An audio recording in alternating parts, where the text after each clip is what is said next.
trying to understand the future, you also gain a deep appreciation of history and the kind of historical moment that we're in. So you hit the nail on the head, right? So we're going through what many call the fourth industrial revolution, right? So yeah, the first industrial revolution, that was like early industrialization in England. And then you had later industrial revolution, right? So basically you go from the kind of the mid 1800s to the late 1800s. That's the second industrial revolution. A lot of people talk about the technology revolution, right, with the rise of semiconductors and computing as the third industrial revolution. And now in the fourth industrial revolution, it's the information economy, but especially now in hyperdrive when you talk about artificial intelligence, right, and gene editing, right, kind of blurring a lot of the boundaries that we've taken for granted, not only for decades and centuries, but maybe even millennia, striking at the core of what it means to be human. I think we're in a position of designing our own evolution as a species, and that's bigger than another industrial revolution.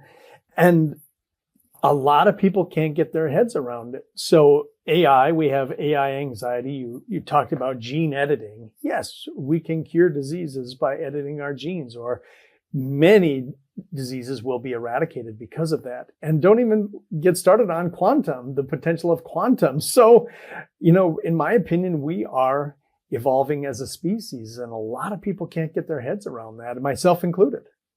Absolutely. And that's, these kind of moments can be exciting moments, but they can also produce a tremendous amount of anxiety and, quite honestly, social dislocation, economic dislocation, right?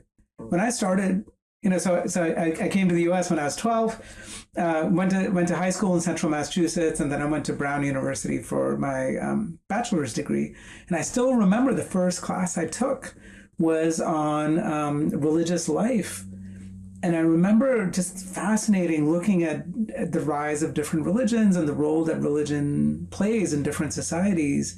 And one of the things I still remember is this notion of what they call anomie, ANOMIE, right? And that's the sense of losing a sense of meaning, right? And so that is a tremendous threat that we as individuals confront, as well as societies, right? And religion is there in part to give people that sense of larger meaning. And this threat of anomie is especially strong. People looked at it in the course of industrialization and urbanization, right? In Europe especially, but even in the US, you go from agricultural kind of farm-based kind of village economies to big cities. You show up to the big city and you need to find your place in that big city. Religion is part of it, and nationalism is part of it too. That gives people a sense of purpose and gives people a sense of stability when there's all this instability going around, right? And so yes, we are at that moment. It doesn't always end beautifully. Well, it might end okay, but the transition and the journey is often painful, and that's what we're experiencing now, right? So we're going through, so the work of foresight, which is think of it as strategic planning to the next level, is to get people comfortable with conditions of high volatility and high uncertainty, right? And you just look in the last 5 years, we've had so many conditions of uncertainty and volatility that have manifested themselves, including COVID, for example, or war in Ukraine, or the war in Israel, Gaza right now.